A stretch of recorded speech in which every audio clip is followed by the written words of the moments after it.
Unmuted. Yo. What up, guys? Guys, we got to go score. One possession game. Coming down final 4 minutes. Can Jake the Snake hiss his way towards the end zone? Welcome to Chatterbox Bengals Remaster Log here with Parker Blake. Parker, how you doing today? Oh, man, I am great. These games are always my favorite, man. I hate blowouts either way. I like a nice competitive game.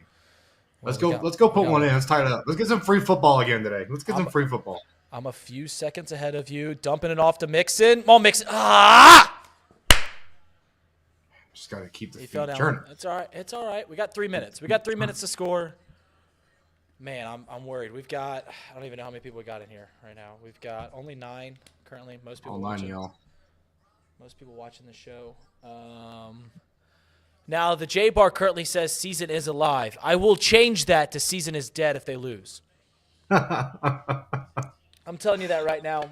I'm drinking. I'm not going to stop drinking, Parker. If you've got a beer, you don't have to hide it. Come on, Jake. I like that you're just pounding them away in the office out there, buddy. I love it. Hey, listen, I've worked here long enough. I've got tenure. Come on, Jake. What are they going to do? What are they going to T do? Boyd? TB18. I'm a few seconds ahead of you. I'm sorry, Parker. You're good. You're good. Bring the energy. Reader Roo out here for the people. For the people. Sir Boy Wonder's in here. Let's go, guys. We got to score. We got to score. That's what it comes down to. We got to score. Shit. Did we ever hear what was wrong with Jamar? No, I never. I mean, he was holding his chest. Hold on, that all on offense. Drinking too much eggnog. It's getting to the arteries. Chase? I don't mind that. Let's go. Let's run another. You gotta hit that kick out, Irv. You can't just We gotta run in the another. way. Let's run another. Come on, let's run another. Don't take it into frickin' the 2-minute warning. Run another play. I would love to see the stat of like how much time teams just let run off in the course of a game. What's it? It's like a couple. They play 60 minutes, and it's only like they play like less than half of the game as actual action, right? Yeah, it's like 25 to 30 minutes max of like actual football. Right. Man, all right, so we're going to talk about the game as we go in, but it is a commercial break. I don't know how we got here other than the offense just, man, it just didn't have any consistency, which has been, the trial of this entire year. I mean, we up into the last two drives, so first drive and the last two drives, between that, all that time between, no scoring at all. And here we are, got to go down the final 2 minutes. It's a catch-22, man. There's so many storylines with the Cincinnati Bengals team. Like everyone that hates on Zach Taylor. There's naysayers outside of the Bengals that kind of detract from what Joe Burrow's been able to do. I don't know. There's a lot to unpack, and this game has been kind of a microcosm of it because of the defensive problems that have persisted the entire game. Other than the 2 red zone picks, it's been bad. It's been bad, Parker. Well, this game I think really just encapsulates the entire Bengals season, right? The first half, it feels like you're forcing stuff. Nothing feels on rhythm. Everything, like every single play just feels hard. And then like we come into the second half and Jake Browning catches his rhythm. Maybe it's play calling. Maybe it's just him warming up. Whatever it is, the run game gets going. He's making the easy throws and like everything just starts clicking. And it's just so frustrating because it's like there's no reason we can't do that in the first half. Right. But for some reason, we always have to wait until the second half to actually like start playing football the way that we know how. And that's the part that kills me like every week, no matter who's at quarterback, who's healthy, who's not. Every week, it's just how the team works. It's so frustrating. I will say, though, and I said this about teams I've played on, teams I've coached, teams I've watched, I'd much rather be a second-half team than a first-half team. Right. Absolutely. I always said, I was a baseball player, and when you go into a doubleheader, you play 2 games. If you win one and you lose one, it all equals the same, but it feels a lot better when you win the second game. It feels a lot better. It feels a lot better to split them and win the second one than it does to win the first one and then go out in a loss. Correct. It feels a lot better. And like, how many games have we seen this year where there's like it's like a maybe even 3 touchdown differential in the first half, and then they come back and lose the game? Right. I mean, I can't believe the bull junk that the Vikings have scored on. Like that Jordan Addison play. I Jordan can't Addison believe. was freaking. But we also have 2 red zone turnovers, so like I feel like it all equals out as this game typically does. Jake Browning, T having a game. T's having a little bit of a game. He warmed up in the second half too. He was having a horrible game.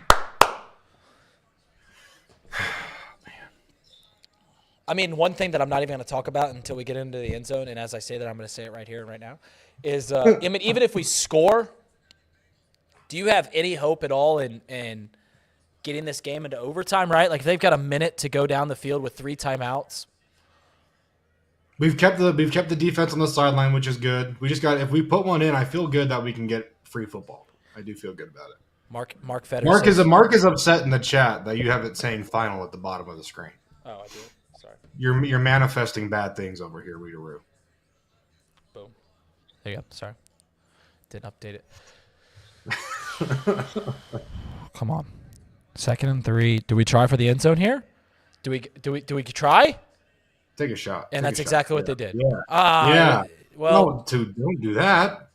He saw what is that? He saw the blitz and he knew he needed the play was everyone streaking. He saw the blitz right away and just said, "All right, let's just get rid of this. Let's not take a sack." So this is my big issue with how they do these shot plays. Is when they run a shot play, it's like everybody's going. There's no even intermediate check down. Like you have to have something like for if they bring that pressure, just you got to be able to throw at it. And it just, I mean, you have to throw that play away. That sucks. Why not have Yoshi, Charlie Jones, Trenton Irwin, someone running a drag route? I mean, if you're going to try a shot, you're trying it for one guy. You're trying it for T. Higgins. Yeah. So everyone else. Let a tight end cross. Let T. Higgins run a dig. I mean, you don't need a. Don't send everybody.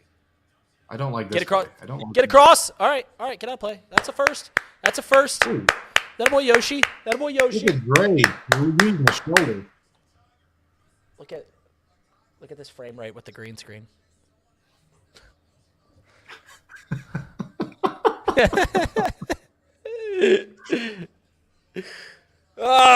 on.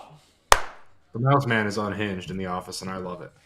This is my favorite version of Reed, I think. If we get a Drew Sample touchdown to tie the game, I mean, this stream's going to go haywire, I think.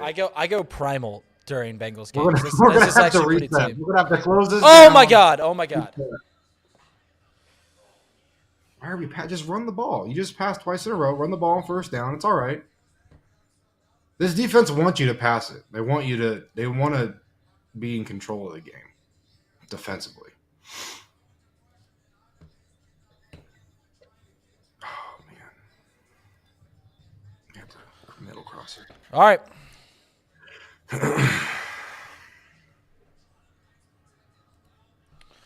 Come on. 48 seconds. Well, now I'm not worried about. Now the defense doesn't matter anymore. Yeah, now I'm not worried about the defense if we do score. Now I'm just worried about getting in there. Trying. T! He got in! He got in! Holy shit! Oh my God! Dunk on him, T. That's the one. That's what we need is strong hands. Get it in the end zone. That's the one. That's the moneymaker right there, baby. Give me a beer. I have my friends here with me. That was the most incredible play. Listen. That's touchdown. That's good. Dependent on the game, right? Like not a Super Bowl, not a conference championship game, but in any game I've seen, that is the greatest play I've seen in Cincinnati. You got to close that door. It's all right. I got my buddy bringing me in a beer here. I brought a couple of my buddies over to the studio. It's a party in the studio today. Thanks, it's a party. Thanks, Caleb. There he is. He's on screen. Welcome. Dude, that is the greatest play that I've seen a Cincinnati Bengal make since the Jerome Simpson flip. He tried to miss that. Correct me if I'm wrong. That is the best play that you've seen from a Cincinnati Bengal since the Jerome Simpson flip. Well, on the tiptoes with the extension secure. That's everything you want. That's everything you want out of your big target right there. Dude, I can't. This isn't a members only stream. I want to say the F word. I'm not going to say the F word because I'm responsible. I'm a responsible human being. I'm a brave little toaster. You're a brave little toaster, drinking responsibly, speaking responsibly. It's a good day over there. I cannot believe that stretch into the end zone. And this is, you know what? T. Higgins heard the murmurs. This is coming on the heels of a lot of people after what he did last week, after the performances he's put in this year, saying, what about T. Higgins? We've expected more out of T. Higgins. And right here, right now, that's the best play I've seen a Cincinnati Bengal make since the Jerome Simpson flip. That's going to be everywhere. And it's crazy. Like, you talk about, like, the previous games. I mean, there was people in the first half dogging T today. I mean, like. Right, the first play of the game. First play of the game was a drop. Yeah. And then they had that hard catch that ended up being a drop on the sideline. He's been going through it this year. That's a great. And we're cashing overs in the chat. I mean, that's a big play right there, baby. Justin Edgel says I sound like a 6-year-old. Listen. I claim to be a lot of things. I claim to have a lot of talents, and I do not have a deep voice. I will never claim to have a deep voice, which is funny because I chose broadcasting as a career, and typically a deep voice helps you in that field. All right, they've got three timeouts in 39 seconds. This game isn't going to OT yet. We need a defense in a big way. Shout out the fans that are sitting in front of Nick Mullen's family because they've gotten a lot of screen time today, and they deserve it. You know what? I'm not saying I smell it, but I definitely noticed something in the air, and it smells a little bit like a turnover. A little bit like a turnover, Parker. Uh-oh. Nick Mullins. That's a sack! Sackulator! Here you go, Trey. What a terrible. Man, ran the full hoop, just didn't get rid of the ball. Way to get there. Way to close out. Nice job, buddy. Clock's rolling. We getting a timeout? We're thinking a timeout here, right? We aren't timing out. No, we're going to OT, brother. Not us, but they should be calling a timeout. They absolutely, yeah. I said sackulator. What a terrible catchphrase. I like it. We're clipping that one for sure. If sackulator was a catchphrase for an action figure at Christmas time, that would be on the stocks of the shelves of Toys R Us. R.I.P. Most in a Bengals season. Trey Hendrickson we just watched history. Most in a single season. Trey Hendrickson with 3 games ago just set the sack record. What about that? And people talk about this pass. No one's talking about him at all. Nobody. The memes about it have been great though. He's come on as it's because he's kind of boring. In all honesty, it's because he's not cool. He's just a boring white guy. So fine by me. That's fine with me too. I like the boring guys. Boring's better. Boring is better. Boring white guys do it better. Reed. as he finishes his Michelob. Not yet. I got another one. In all honesty, my boss, Trace Fowler, told me, he's like, listen, I think if Chatterbox Bengals just had some guys getting drunk on the stream, I was like, I could do that. You kidding me? Listen, I do a lot of things well in my life. Without a doubt, the thing I do best is get drunk. So that's why you were so excited to hop on today. I mean, I've never seen someone volunteer to do a Saturday broadcast before, and I was like, oh, okay, here we go. Well, if I have Reed's here for it. Yeah, we let Just Eric get some shopping done today. He was supposed to be on the broadcast. All right, 3rd and 13. Sack his ass.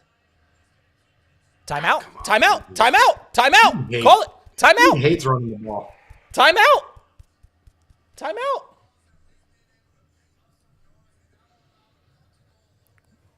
He looks terrified every time he runs the ball.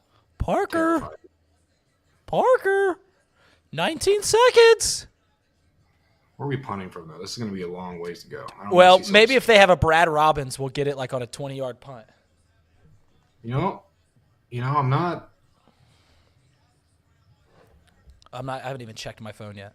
I'm sure I've got 94 text messages. I checked it right before I went live. I have 94 text messages.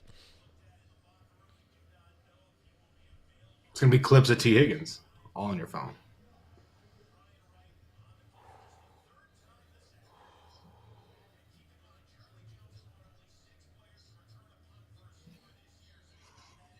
If we house this stadium's going to crumble. It's going to come down. Charlie Jones Bengals legend. He's fair. Oh! When you read. That's They can't hit a guy fair catching it. They can't hit a guy fair catching it. That gives us 15 yards. That is garbage. They can't hit a guy trying to fair catch it. That flag should have come out fast. Like, what is that Vikings dude pissed about? You fucking you freaking smoked a guy that was trying to fair catch. Dude, my heart, Parker, I don't know if you gamble at all, but when I go to like a casino or something like that, my heart just pounds. Dude, he's clearly, through him. I don't know if that's illegal. I think you can throw it, dude. I think you can throw it. Yeah, that flag might get picked up. But it's our return, right? We got the ball. So it's fine. We got the ball, though. We still got the ball. But, listen, my heart just pounds. I need to get like a Apple Watch or like a Fitbit or something like that. I love those posts. Have you ever seen those where you have like guys that sports bet like heavy with the Apple Watches? It's not even about betting. It's during a Bengals game. Like my heart just beats. It just beats and beats and beats. When I go to the casino and I'm at the tables, man, I'm dripping sweat. I look like you in the studio when I'm at the table. I do sweat a lot. That's a new thing to me. That's I've put on about 30 pounds in the past like 3 years, and it's a new symptom of that. Welcome to the Sweaty Guy Club. I'm also getting hairier as I grow older. So you know what's funny about that play, Parker, is about week 6, week 7, I was watching a primetime game, and that exact play happened, right? Yeah. The runner threw him into the return guy, and it was legal. They picked up the ball. Yeah. And I immediately watched that. I said, that's going to happen all over the place. Because why wouldn't you tell your runners to do that? Like, hey, we're just going to – I would just say drive your – it's not even about getting to the guy. Just drive your guy to the – Right, just throw him right into the guy. Throw him right into – Fair catching the ball does not make you safe no more. Here we go. We're getting free football. Dude, we've got a lot of free football in the back end of this season. OT Higgins? Again? OT Higgins. 2 touchdowns for T. Higgins today. What about that? Jamar's in a sling on the sideline. What's our box score looking like for this Bengals game? You know what? I don't know what's going to happen with this game. I don't know what's going to happen with this Bengals season. But one thing that no one can deny me, and I hold this true, and I'm telling this to the chat right now. No one can deny me that the Bengals haven't played damn good football over the last 9 weeks. Today wasn't a great game. Against the Steelers was a bad game. But like that Texans game, that's a Tyler Boyd catch away from a win, and I felt like 3/4 of the game they played well. And the Ravens game, when your starting quarterback gets hurt in the second quarter, that is what it is. But yeah, those games just suck to play in, man. Right. AJ McCarron, I love how the guy that joined our team 3 weeks ago has our season on the line right now. Well, he's not even calling anything. You think they do like coin flips throughout the week in the locker room, and they're like, "That's the guy we're picking." All right, our ball. Let's go. Let's go score. Let's go score.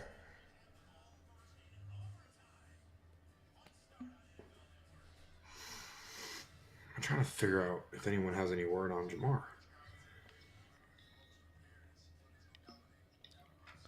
Holy shit. Dr. Chow, where you at? Holy shit. Parker, I can't do this. I'm going to be honest, man. I can't do this. It's not the Bengals, it's me. It's not you, it's me. It's not you, it's me. It's not you, it's me. I am torn. My heart feels like it's about to explode. Like honestly, like you ever like you don't have any kids, right? You're not No, I don't have no. Right, but you know like when you rub a pregnant lady's belly and you feel them kick? If you put your hand right on my chest right now, you'd feel my heartbeat. And it feels like a baby kicking out of my chest. It's ridiculous. I can't do this, man. I love this team too much. I love this team way too much. Holy shit. We got Bryce Sizemore, Joshua Turner, Swaggy Plague, Mark Fedders, Sean Connor. A lot of people in the chat. Thank you for being here today. If I say something dumb, feel free to clip it up and put it on our Twitter and tweet at Chatterbox and me. Listen, it's Saturday. I did like 10 hours of content for Chatterbox yesterday between a high school sporting event, the Madden contest, which, by the way, you're still my enemy about that, Parker. That was some bull junk, and then the box lunch and off the bench. But here we are. We're doing it again. It's a beautiful Saturday. You've been grinding the content, man. It's been good. It's been really good. Golly, day. I'm sweating like greased monkeys out here. Oh man, why do commercials have to happen? Why can't they just show us the football? Thinking that, I'm like, this commercial sucks. This is a long commercial, and I don't want commercials right now as it is. Come on now. I understand that the commercials have to happen for us to even get to watch the game, but I don't like them. I watch the game to watch the commercials. Get the frick out of here. All right. Man, I pay too much to watch these games to be watching commercials. That's all. That's right. You're from the Mormon state. Yeah. I am paying way too much for YouTube TV and Sunday Ticket to be watching commercials. Swaggy plays. Come me to like a college football game. Like, make this like just kind of like automated red zone. The college football games are 5 hours long. God, the NFC. They're awful. This year has been awful, college football wise. They always are. That's what I'm saying, Josh. See, Josh Turner gets it. Swaggy Plague, we love you. Said you'd never slander me during football season. I'm a villain. I'm a villain during the baseball season. I respect that, but right here, right now, Jake Browning, Jake the Snake, got back to line of scrimmage. All right, let it rip. Got back to line of scrimmage. Okay, why are we just run the ball? Run the ball. 110 text. 110 text. You don't need to pass. You don't need to pass right now. You're getting in a situation where you have to pass right now, but deep breaths, everyone. I'm gonna breathe into the mic. I can't hear what my mic sounds like, but oh my God! Come on, Jake. 2nd and 11. Don't. One of my friends is a Vikings fan, and he's just. I was gonna say someone in there is way too excited about that. He's cheering outside the. I mean, it's terrible. I mean, how terrible. You can put him in the parking lot. All right, Reed.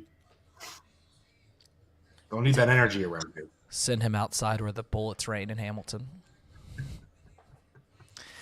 Oh man, we've gotten a couple long third downs this game, but I don't have a whole lot of faith here.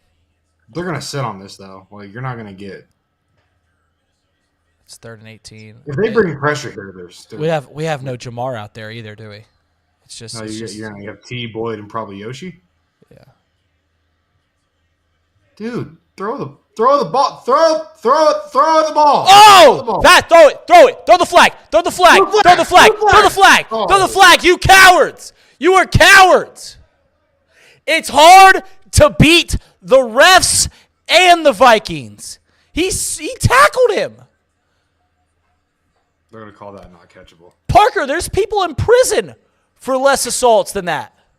That's felonious. That's awful. Joe Dieter should have that guy in court on Monday. That's a felonious assault. Oh. That's almost as bad as Chase Brown's holding. I actually didn't think it was that bad, but the tackle? You didn't think the tackle was that bad? There's one thing I know. It's Brad Robbins is going to boom this thing. Look at that. Brad Robbins with a boot on him. Brad Robbins shows up. Big time. Come on now. I will adore a 3-and-out. I would adore. Right now. I would adore one. When was this? 2021. This is when we won in overtime. We won this in overtime. This was the season opener. We did. That was the ugliest overtime ever, though. That was CJ. That was CJ Uzama. It was. Girl dad. Girl dad. camera's over there. My screen's there. Everything I got to do is over here. I'm looking all over the place. Come on. I need a sack big time right here. Joshua Turner, you're absolutely right. Come on, someone get to him. Trey? Oh, my God. No pressure whatsoever. No coverage whatsoever. God, dude. How good's their kicker? I don't remember how good their kicker is. I have no idea. I usually just use the 40. Like, if we're getting near the 40, I'm getting nervous. How good's their kicker? Who even is their kicker? You got a buddy over there. Ask your buddy in there. Their kicker is... You got inside intel. He made 50 straight within 40 yards. I remember that earlier. Joseph. Joseph. Greg Joseph. Here comes our run play. Here comes our run play. Come on. Stop. Stuff. Nice stuff. Nice stuff! Miles Murphy. Nice game. Miles Murphy's played well today. Man, Pratt's been feeling really well, too. Pratt's been playing. Dude, what has happened to Logan Wilson this year? Just hasn't been around a whole lot. Earlier in the year, he made some nice plays, but... Yeah, it's not like he's playing great in coverage. He's just kind of, I don't know. They've been doing some weird stuff on the back end. So I'm just, it's above my pay grade. You know, we're just going to, interception right here would be awesome. Would be cool. That would be cool. They said they need to get to the 38. 38. Come on. 2nd and 9. There you go. Come on. Get to him. I've never understood, is that where the ball is placed or is that where the kick's from? Ball is placed. That's not a first down. 3rd and 1. They got to run the ball here. Yeah, but I mean, their 3rd down conversion rate's been crazy today. Yeah, the Bengals, in all honesty, the Bengals defense all year, other than last week, I mean, we just let people shred us, and we've gotten lucky in the red zone so often. They're going to... That's the problem, though. They don't need to get in the red zone. Timeout by Cincy? Yeah.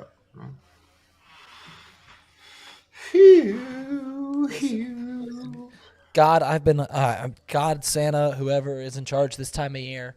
I've been a good boy. I've worked hard at work. I've been a good husband. I've been a good dog owner. I've been a good dad, or not dad to those dogs. I've been a good brother, uncle, godfather, all those things. Can I get a miss? Can I get a miss from the field goal attempt? Can I get a stuff right here? Can I get a 3-yard loss? A stuff and a miss would be iconic right now. They would kick it from here, wouldn't they? No, they wouldn't. No, they wouldn't because they would give us the ball. It would give us the ball at the... But you have to take the chance, though, right? I don't think he got there. I don't think he got it. I don't think he got it. It's a spot. It's a spot. I don't think he got it. It's a spot. It's a spot. It's a spot. I mean, are they going to... That spot looks good. That spot... Use the guy on the play side. Don't use the guy on the top. He didn't see the play. Use the guy on the bottom. Short. Where are they giving? Come on. It's short. Okay, so here's the thing. They're not going to kick it. They're not going to kick it. They're going to go for it. They're going to go for it. Oh, my God. Shot play would be crippling right here. Oh, my God.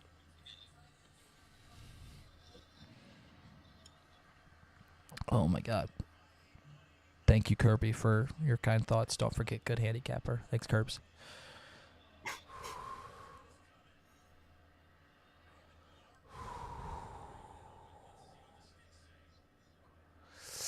Stretch that thing out. Stretch it! Short!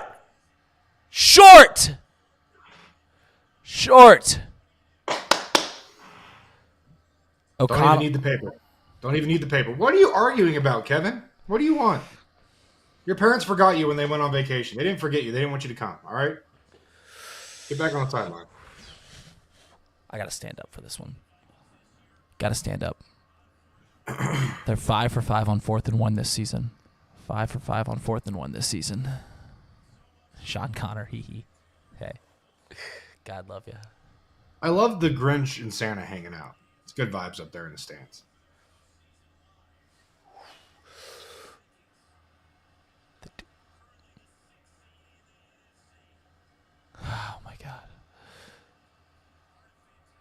Oh, my God. They're going to take... I mean, it's going to be a sneak again. Stuff it! Stuffed! He stuffed it! Did he? He stuffed it! He's short!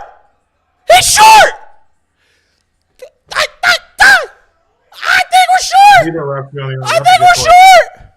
Stuff. We love a stuff. Thanksgiving came late this year, folks, but we have the stuffing. Dude, I don't know what the hell's going on. Yeah, Just give it. It's our ball. It's behind where he started. That's not even close. That's our ball. I hate when this happens. This makes me nervous. Stuff like this makes me nervous. They're waiting for the official spot from the booth, from New York. I swear to God, I'm gonna tell you this right now. What are we doing right here? If New York says he got beyond the yards to gain, I will never. Stop there. He didn't even get to the line. I will never visit New York City. I will never visit the state of New York. In fact, I will root actively against anything that ever comes from New York. If that chain gives them a first down, all right. Yeah, they lost the yard. What are we doing, guys? Right. What are we doing? That's bull junk. That's bull junk. You trying to double cover yourself because it's been so bad this year, or what? Because we don't need to be doing all this right now. Go win the. No, who? Let it go. Go win the freaking game. Keep this season alive. That was like the worst sneak I've probably ever seen. I'm up to 137 texts. I will have. I'll say 260. Are the text messages gonna break the barrier of your heart rate? That's really what the question is. I don't care about the text messages. My friends, all the group chats, they can spew whatever bullshit they want. Man, I hate being popular too, man. Isn't it the worst? God love you. I hate having friends. I love my friends. I love my friends. We text a lot. Just bragging on the stream right here, man. Humble brags. Man, my phone is just absolutely blowing up right now. I don't even know what to do. Do they not have cell phones in Utah? No, we still use horse and buggy, you know. I don't know what Joseph Smith allows.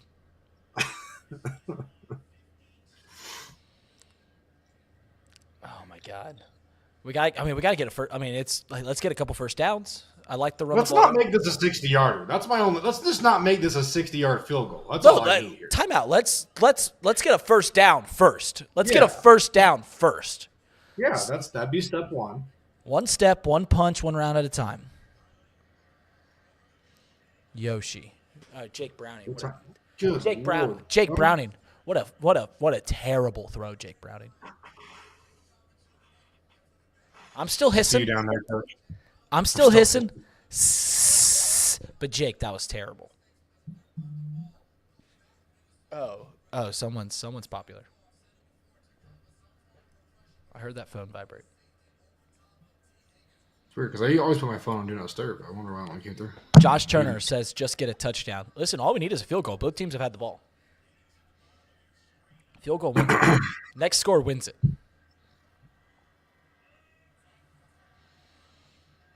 Protect him. He's got time. All you could ask for time. Let it rip. Bang. Oh! Oh! Holy shit, Tyler Boyd! Stay alive. Hold on the ball. Hold on the ball. Hold on the ball. Lock it up. Lock it up. Go!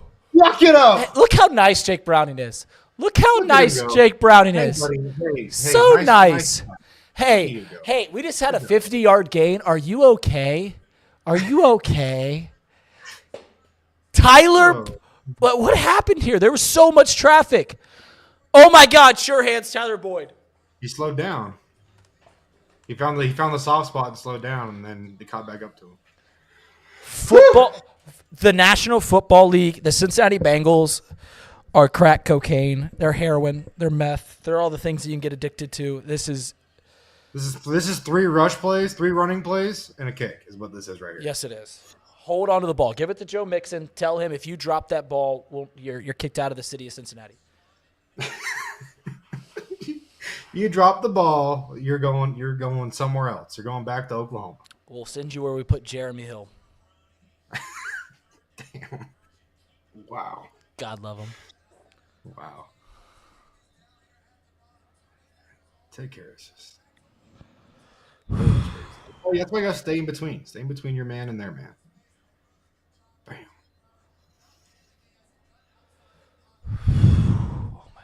I thought T was going to pick him up, to be honest. I thought T was going to pick him up and try and carry him into the end zone. This is insane, man. Nick Mullins is contemplating his entire life and how he got to this point. This is insane, man. Joe Mixon, 5 yards.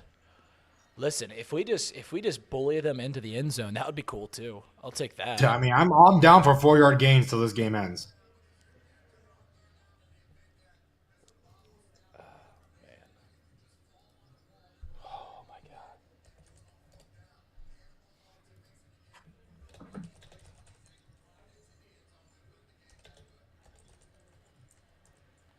Oh my God.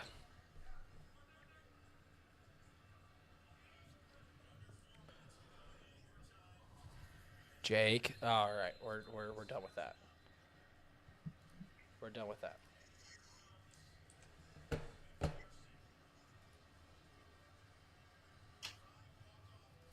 Here we go.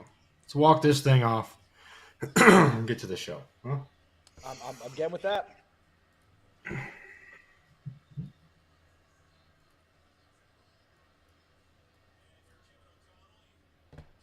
I'm game with that. All right, Evan. All right, Evan.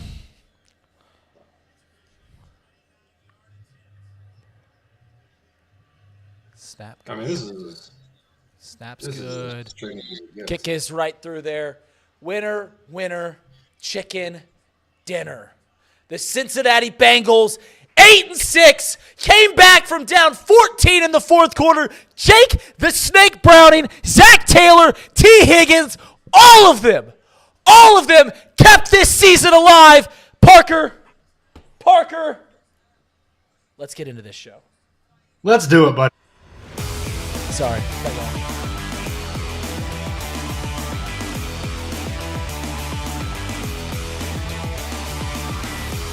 I'm going to play the Bengal girl when we get in here.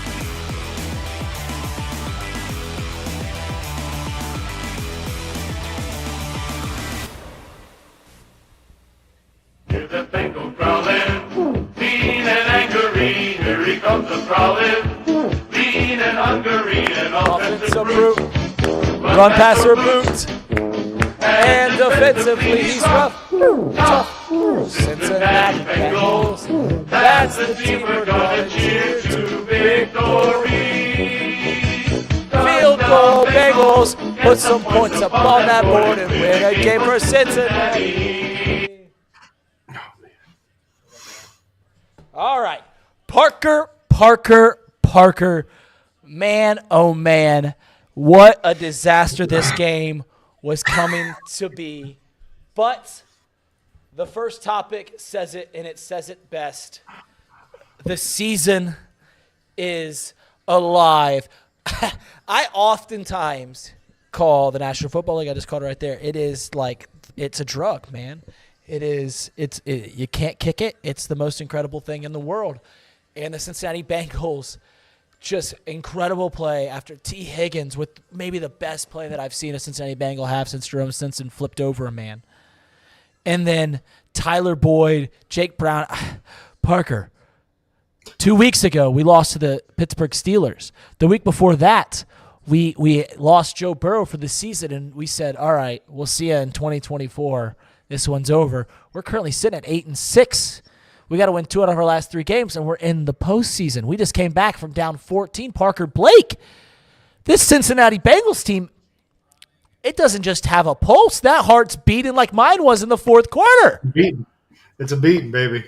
Yeah, I mean, now we're really just rooting for this game, this afternoon game here afternoon for me, I should say, to go the right way. And we're gonna be sitting in a pretty good spot here. I mean, that was a big win. That was a big win to, like you said, keep the season alive. And this is why I always get frustrated when people give up on a team. I mean, even if it's whether it's week 2, week 8, week 10, I mean, you're in it until you're not, and that's right. Where this team has shown over the last few years that they're always in it, man. They're always in it.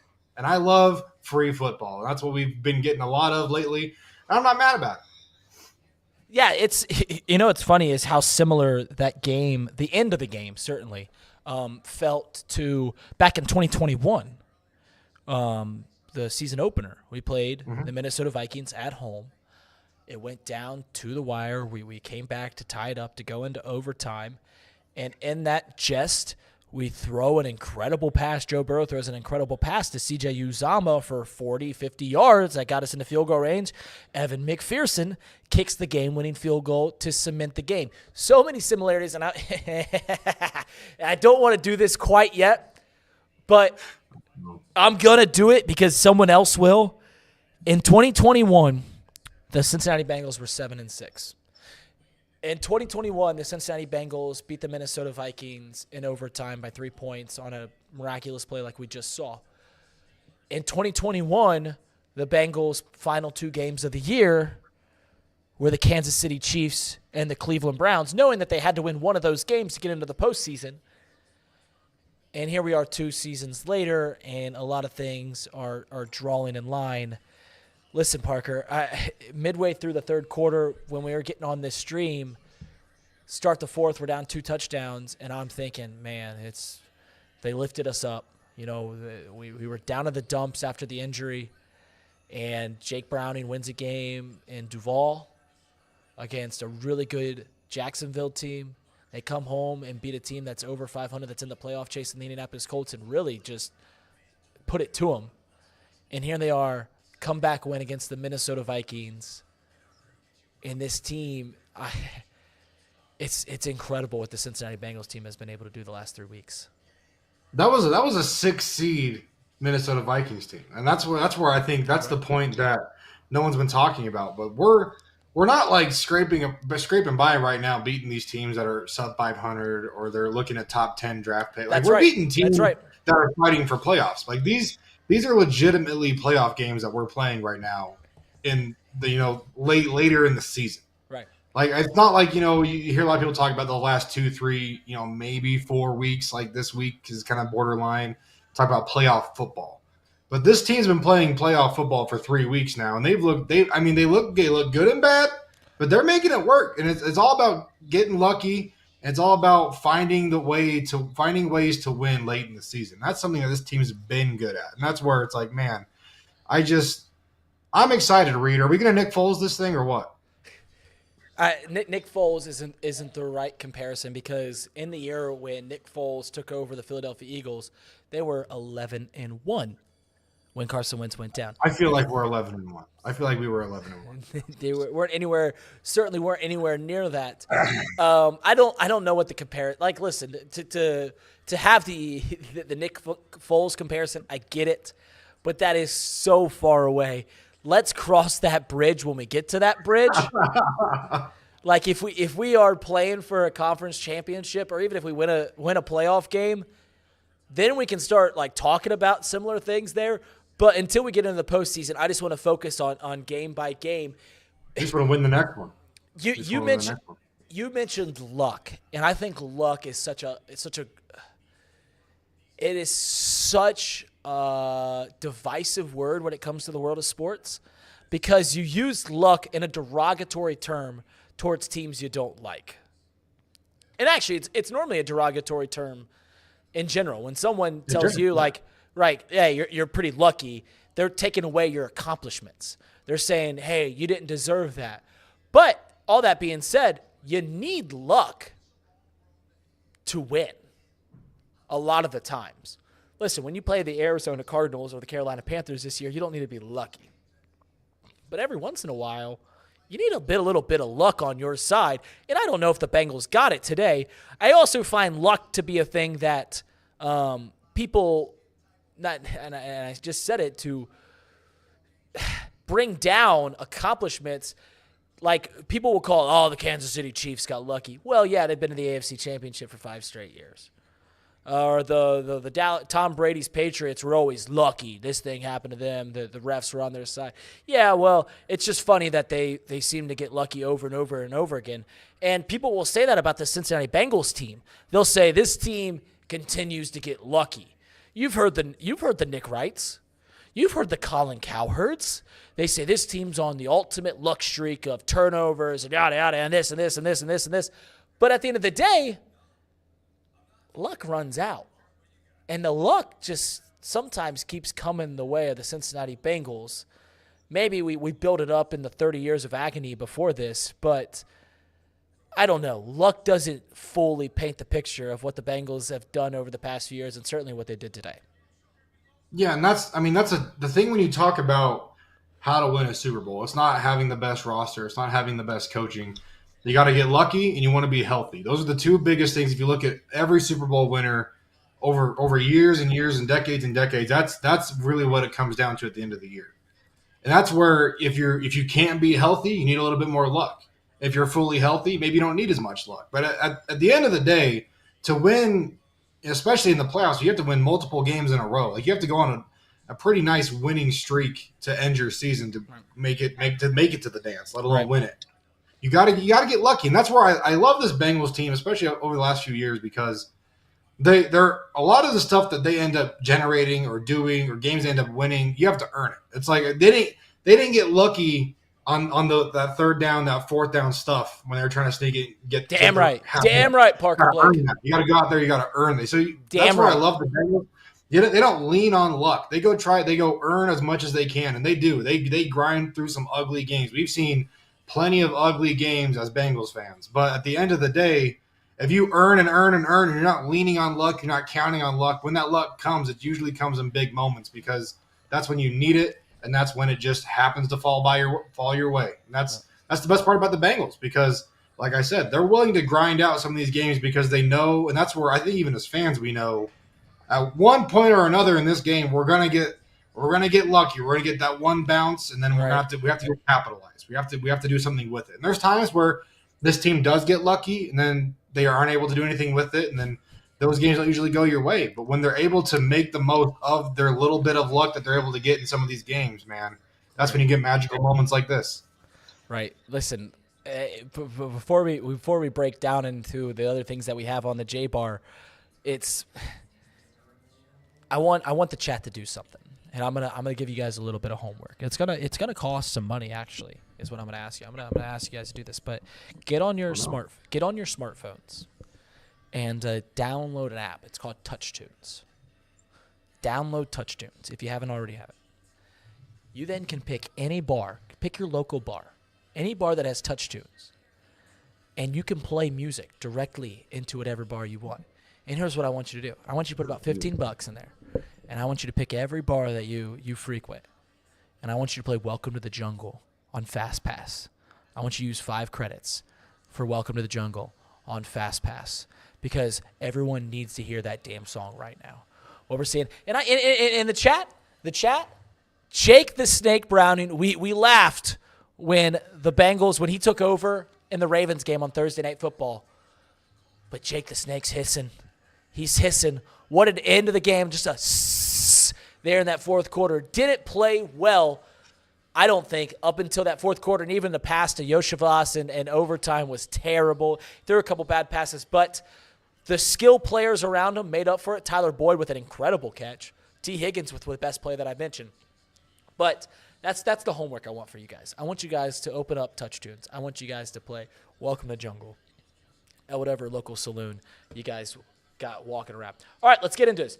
Let's bend, not break, and that's what this defense did. And that's what they've done a lot of the time this year. This team, if you look up the defensive statistics, Parker, they are like near dead last in rushing defense and yards per game.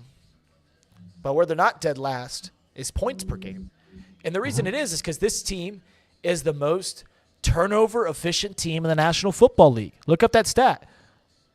We are the most turnover efficient team, and they got 2 big turnovers in the first half, right? The Vikings went down in the red zone, and they made Mullins throw an interception. Mike Hilton, and we'll get to Mike Hilton's game because I thought he played fantastic today. Wonderful. And then in overtime, they let the Vikings go down, cross midfield, and they stuff them. That is, it's such a cliche, right? Everyone hates cliches because they're so tired. You hear them so often. But sometimes the definition of the cliche fits. And the Cincinnati Bengals defense, they bent. They didn't break. There's multiple times that defense could have lost that game for them just totally. But they didn't. They came up clutch. and at least on 3 separate occasions today, Parker. Yeah, and I mean, it always helps when you have one of the best DBs in the league on your defensive line. That never hurts. And that's where, I mean, I talked, coming into this game about turnover differential and how that was going to be a big story of this game, where the Vikings, they have a negative turnover differential. Their red zone defense isn't great. The Bengals have a really good turnover differential. Their red zone defense is really good. And that's where I was like, really, this game's going to come down to that. I can just feel it, because the Bengals will give you yards, and that's frustrating for fans, but they're going to give you yards. And I think every team in the league knows that, including the Bengals. However, once you get inside the red zone, man, it changes. It all changes. They know what they have to do, and it's frustrating when you're allowing 3 points over and over again. But sometimes it's what it takes to win games. Sometimes that's what it takes. Just condense the field, allow yourself a little bit more give defensively, and force the offense to make a mistake. And that's where this defensive line knows how to step it up at the right time. This defensive backfield knows how to step it up at the right time. And like you said, man, just Mike Hilton having a career day, it felt like. Right. Well, it started off, and we'll break into Mike Hilton, talking about him. But Mike Hilton started it off. He missed. God, he came on a blitz, came untouched all the way to the running back. I don't know if you remember this play. It was in the first half. Yep. Came untouched to the running back and just got stopped, right? Like Mike Hilton, who's pretty good at coming off the edge, gets stopped by a second-string running back. And they had like a 15, 20-yard gain on that play. And I'm like, Mike Hilton. But from that point on, he was nails. First off, the turnover in the end zone was huge. And then big play after big play from Mike Hilton. And really, through the defense, we've talked a lot about Jesse Bates leaving. Von Bell had that big play against the Pittsburgh Steelers a couple years ago, which I think a lot of people attribute to this current era of the Bengals when Ryan Finley beat that really good Steelers team. We talk about Trey Hendrickson. We talk about Sam Hubbard. Obviously, he had the big play against the Baltimore Ravens. Awuzie, Logan Wilson, Jermaine Pratt. All these guys have had huge plays and have been talked at length, really, at least in the city of Cincinnati, not nationally, but in the city of Cincinnati, of being a big part of the defense. Mike Hilton has not gotten the same respect as those guys. And today was maybe his finest effort.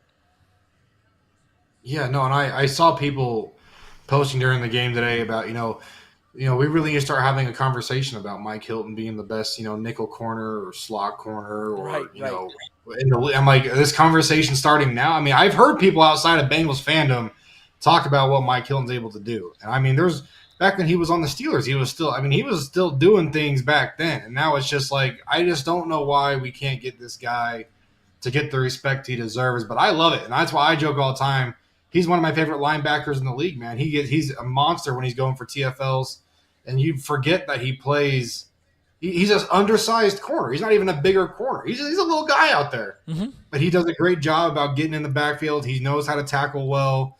And he just – he knows when to call his own number. He's got great awareness around the field. I know he's got issues in coverage that people talk about early in the year, every year, preseason even, when they're able to get in there. And what he does for this defense is forever underrated. And I love that he's in stripes, man.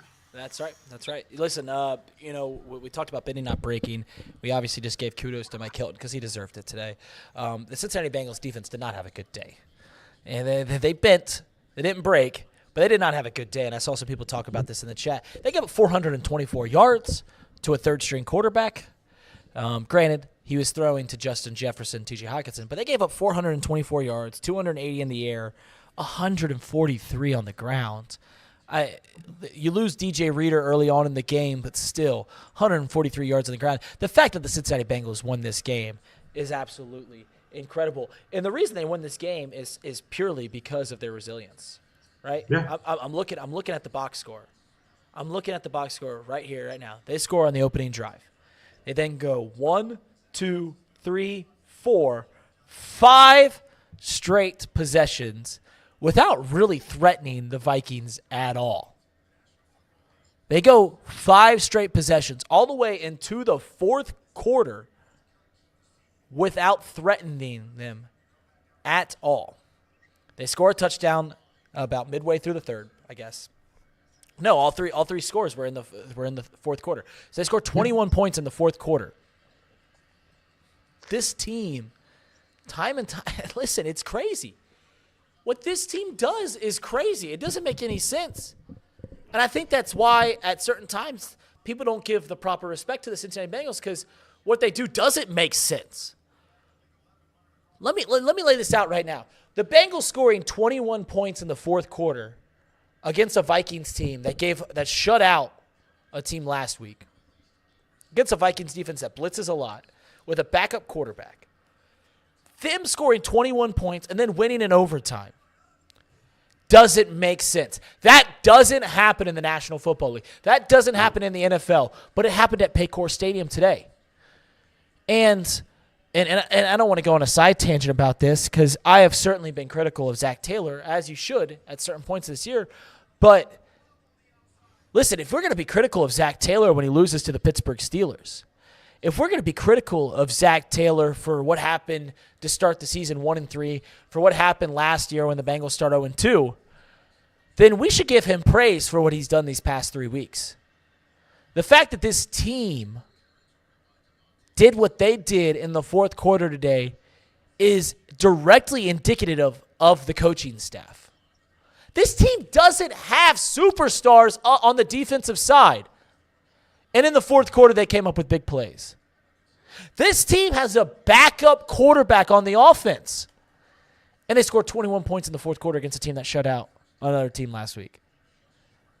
I don't think the coaching staff gets enough praise in this city. I guess that's the tangent I'm going on. Well, it's funny because it's like, I even talk about it with the staff that I work with, where it's like, I mean, you should take all of the criticism as a coaching staff when things aren't going right. And you should give all of the praise to your players when things are going right? Right. Players make plays, coaches lose games. That's really what it comes down to, right? And that's where I think people can fall in the habit of just kind of leaning on that. And that's why, you get a lot of these coaches that are underappreciated until they move on to different programs or different teams or whatever it might be. But I don't disagree. But I will say, my biggest issue with this entire – this Bengals team, for as long as I've known it, honestly, is just inconsistency. And we see it game to game, drive to drive, play to play. And that's where that's a big coaching point to me. And obviously, players are making plays. Your coaches aren't out there playing. But I just feel like it's such an up and down team where, defensively, we struggle to generate, consistent pressure. It's either we're getting tons of pressure in the fourth quarters of games, but we're getting zero pressure in the first and second quarter of games, outside of maybe a couple of plays against, most average to above average teams. That's usually how it goes. Same thing with the offense that we talked about, earlier, where your first half, you can almost always book it with this team where it's going to be ugly at the minimum, right? It's not going to be. Right. We're not going to have great first halves in more than a couple games a year, a few games a year. Right. But when they do come, we blow those teams out. Like when this team comes into games hot, they usually just stay on the gas pedal and close games out. And that's where the resilience of the Bengals really comes into play, where when you're inconsistent like that, at least you can always count on them, like we talked about earlier, right? I'd much rather be a second half team. I'd much rather be the team that's scoring 21 points in the fourth quarter opposed to 21 points in the first quarter. And that's where it's just I really want to see more consistency out of this group, but I will always appreciate how we can be down multiple scores late in the fourth quarter, and I will always have confidence in this team because they know how to turn it up and they know how to bend and not break, and they know how to push through adversity. They lost some key players today. That's true. And they had players going up and down all game. They had Kappa come out of the game. You had Karras come out of the game. You lost Jamar late. DJ Reader? DJ Reader was very early in the game. And then you have a special team with DJ Ivy, who, I know he's not getting a lot of reps in, actual defensive plays, but he's a great piece to have on special teams. And you just kept pushing through it. And then you got Charlie Jones going down on that punt return. And it felt like one of those games where usually if you see a team, even if they're able to come back in the game, if you have that many bodies hit the ground and have to leave the game for any period of time, you don't expect a lot of good things to happen. And this team just chugs along. They just do what they do. And that's the one constant, the one consistent thing this team does is raise your heart rate in the fourth quarter and then make sure most of the time you can go home happy. Yeah, I need to get speaking of raising your heart rate, I'm watching the Colts game, man. They just whiffed on a field goal. But speaking of raising your heart rate, I need to get an Apple Watch. I need to monitor my heart rate throughout this game because it goes. I don't know how you are, Parker, but it can't be healthy what I do. It can't be healthy what I go through 60 minutes. We got a super chat earlier on in the show. Dustin Croft with a $5 super chat. Thank you, Dustin. He said, O-line played incredible today. Who day? O-line played fine. With an injury that they had, they rushed for 80 yards. They gave up 5 sacks against a team that likes to blitz a lot. A couple of those where Jake Browning was trying to make a hero play, I think, that we've seen Joe Burrow do time and time again. Joe Burrow even said, if it's third down, I don't mind taking a sack because we're going to punt the ball anyways. I'm trying to create a play. The O-line played fine. Especially the whole team really played well in that fourth quarter, and they turned it up, and that's what we're talking about. This team has shown resilience over and over again. They have seemingly found ways to snatch a victory out of the jaws of defeat. Consistently. Right. It doesn't make any sense, but it makes you so proud to be a fan. Like, can you imagine being like a Dallas Cowboys fan right now? That seems boring. Right? When they win by 40. That's boring. That's not a whole lot of fun. Imagine being an Eagles fan or a 49ers fan last year. When they win by 40. That's not a whole lot of fun. What the Bengals do is a lot more fun. And this was a fun game. The Jacksonville game I cited as one of the 10 most fun games in my fandom. I truly believe that because I had no expectations going into that. We were 10-point underdogs against a really good team on the road, and they won. And I thought that was incredible. I thought that was very similar to what Ryan Finley did against the Steelers. I thought that game was a lot of fun a couple of years ago. This game is right up there in terms of fun because of just all the crazy shit that happened. T. Higgins at the end. Tyler Boyd at the end. This game doesn't make any sense. This team doesn't make any sense, Parker. I don't know if you have any more points to make, but this Cincinnati Bengals team, all I asked for when Joe Burrow went down was let me sit down on a recliner. Let me sit down on the dream seats we have here at the office in front of our TV and let me enjoy the game. I don't want to sit down and just go, this team's going to lose again. This team's going to lose by 2 scores. There's no hope. Just give me a little bit of hope. Let me get excited. And they've done that in spades. I don't know what the last 3 weeks holds. There's no reason to not be excited for where the Cincinnati Bengals are at right now. I don't know what their playoff odds are. It's probably right around 50% at this point.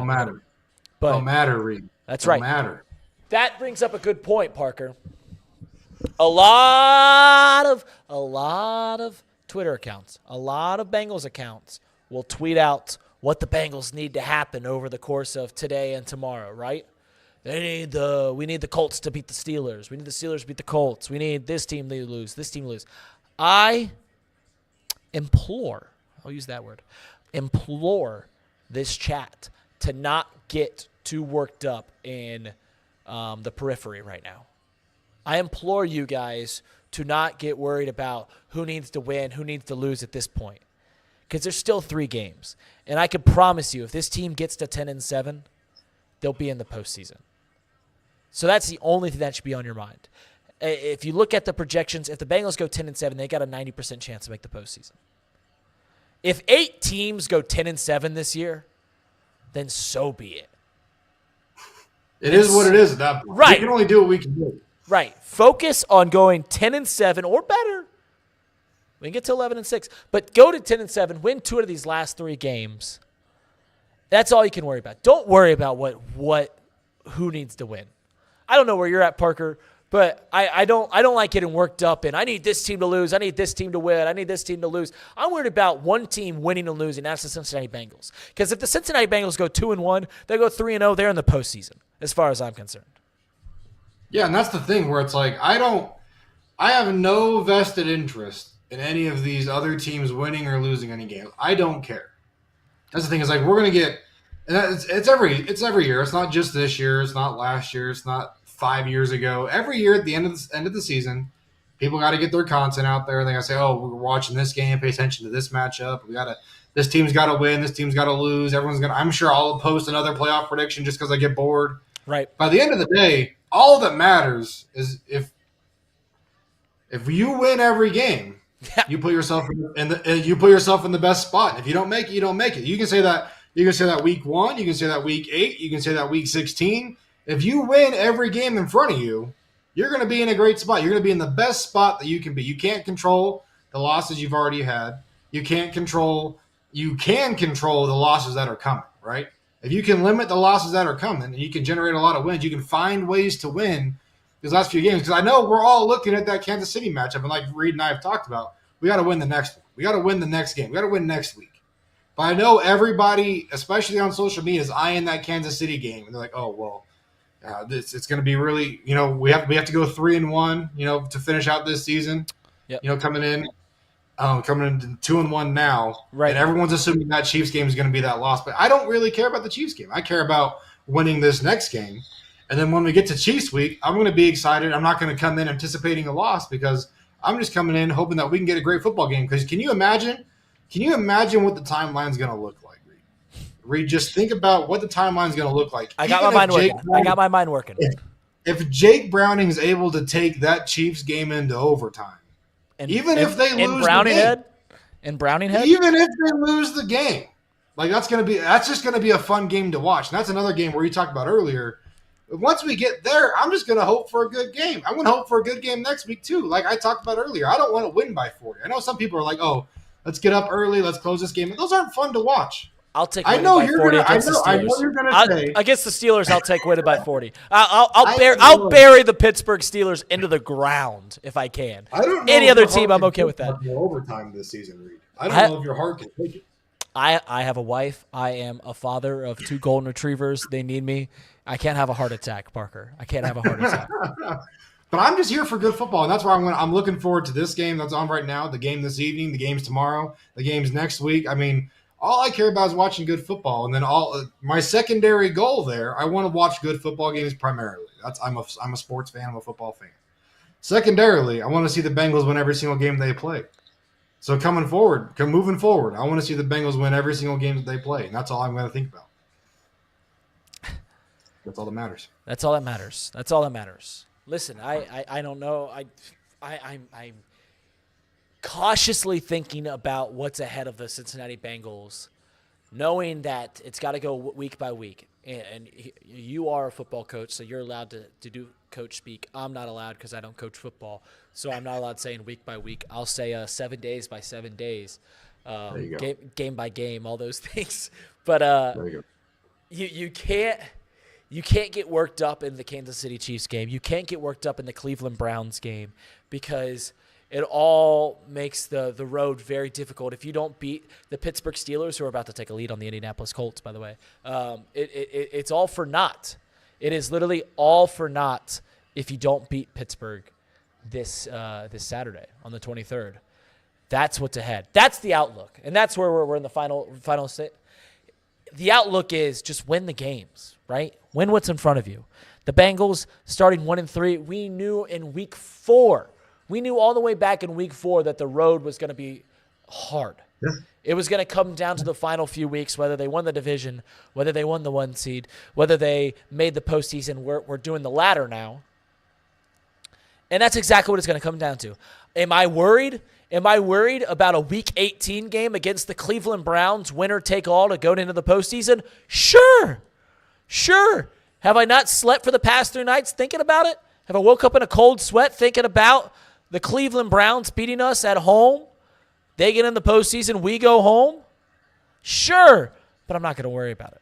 I know I just said I did, but I'm not going to worry about it because that's 2 weeks ahead. What I'm worried about is the Pittsburgh Steelers. That's what's ahead. They're on a backup quarterback too. Yeah, I think they're going to win this game against the Colts. They're gonna be in prime position to make the postseason, but they're on a backup quarterback too. Mitch Trubisky. You tell me you're worried about Mitch Trubisky? I ain't. We're talking about Mitch Trubisky, Reed? Right. That's the thing, though. That's the thing, man. It's just and especially we all feel very confident we can go 2-1 down the stretch and still make it in, right? And so what you want to give yourself is that wiggle room. Every game that you win, you still have that loss that you can. It's almost like a mulligan loss that we're all considering it now, right? Where you don't want the loss, but you feel like you can live with just one. Right. So every game you win moving forward, you've now pushed that loss back. And now first it was we have to win 3 of the last 4. Now it's we have to win 2 of the last 3. And if we get down to it and we only have to win 1 of the last 2, and then we get to week 18 and it's like, oh, we'd like to win this game, but maybe we're already in a spot there where we already clinched a playoff berth. Maybe it's a win and in. Who's to say at this point? But that's the thing that's why it's week after week, because you want to keep pushing that loss down the road. You don't want to lose to the Steelers and decide, oh, we have to win out. We have to win out. Or we have to. That's when people start really getting, buried and looking, oh, this team's got to lose, this team's got to win, and yada yada. That's when you start losing games. That's the games you play. This is a winning franchise now, folks. We're a winning franchise now. We go to the postseason. That's what we do here. So it's win the next game and let's get there. Win the next game and let's get there, Reed. It's so funny. You just said this is a winning franchise now. It's so hard to get through certain Bengals fans' minds that this is a different Bengals team than what we've seen our entire life for the young fans. The ones that watched it in the 80s, I'm sorry you're so old. I'm glad you're on Medicare. But you got to watch the Bengals go to 2 Super Bowls. But for us young guys, we have not seen a whole lot of success. We saw a great quarterback in Carson Palmer take a Bengals team to the postseason and get hurt on the first drive. And we saw the legend Andy Dalton. Andy Dalton, the whole thing with Andy Dalton. They made 5 straight postseasons and not a single win. Really not a competitive game other than when A.J. McCarron was the quarterback.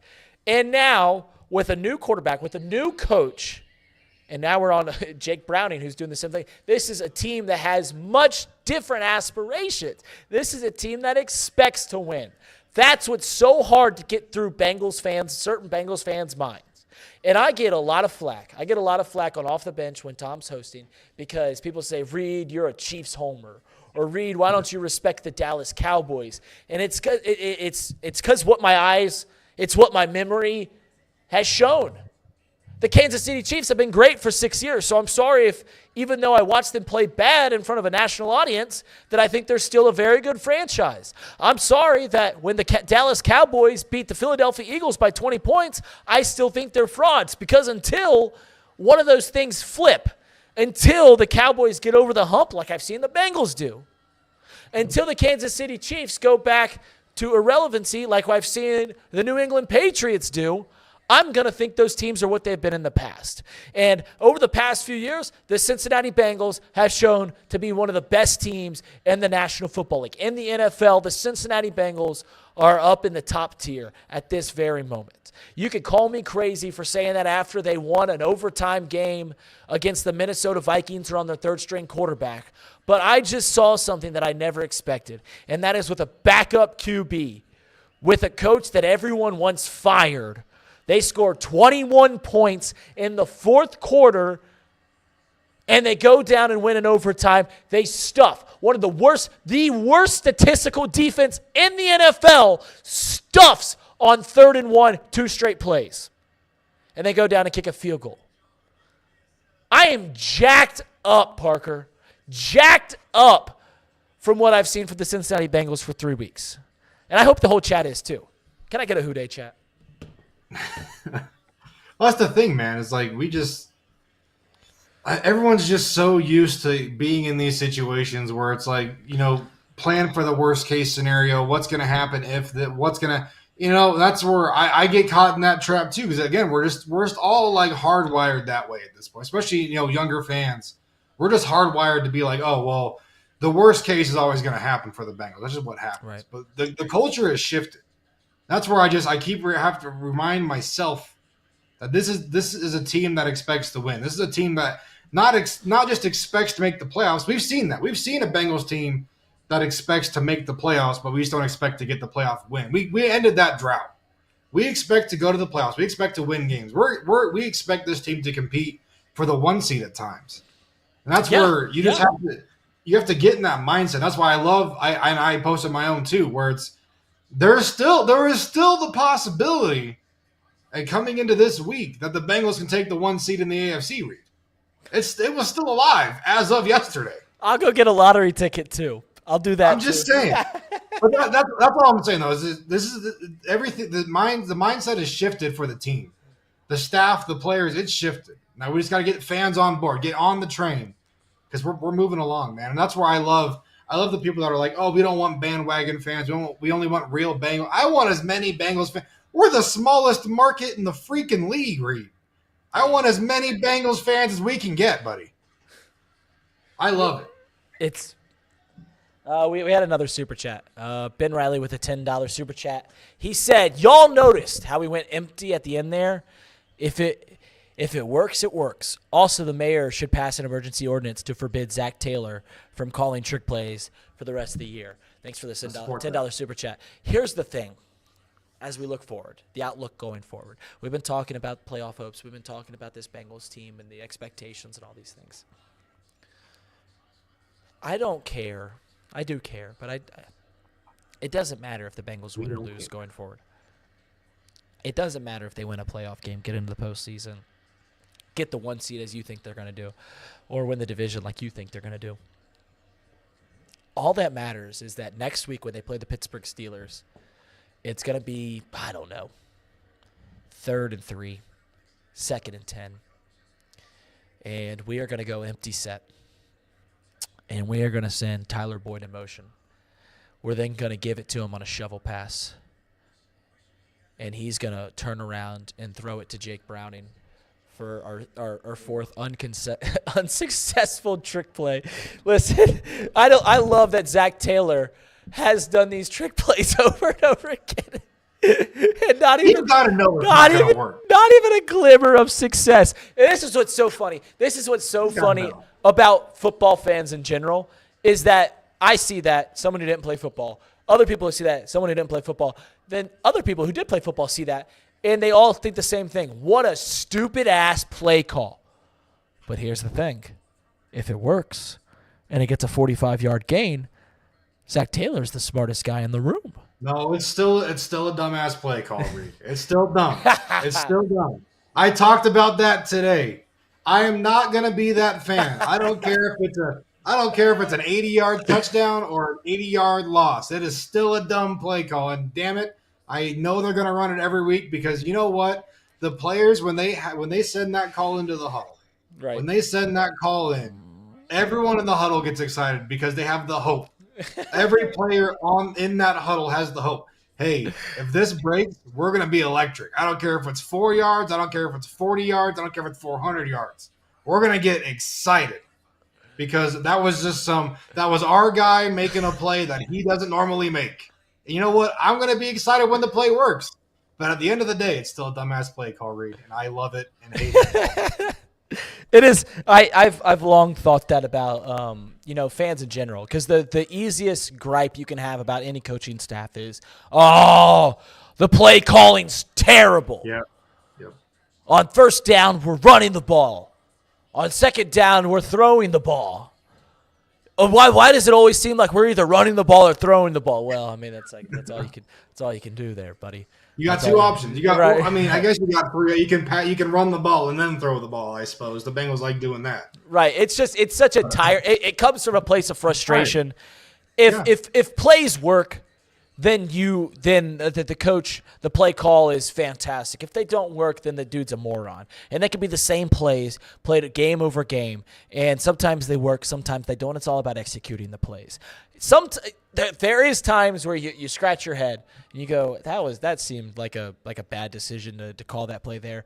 But more often than not, it's just coming from a place of frustration. I think it's the most tired thing. All in all, we'll wrap up this show and saying this, Parker. It was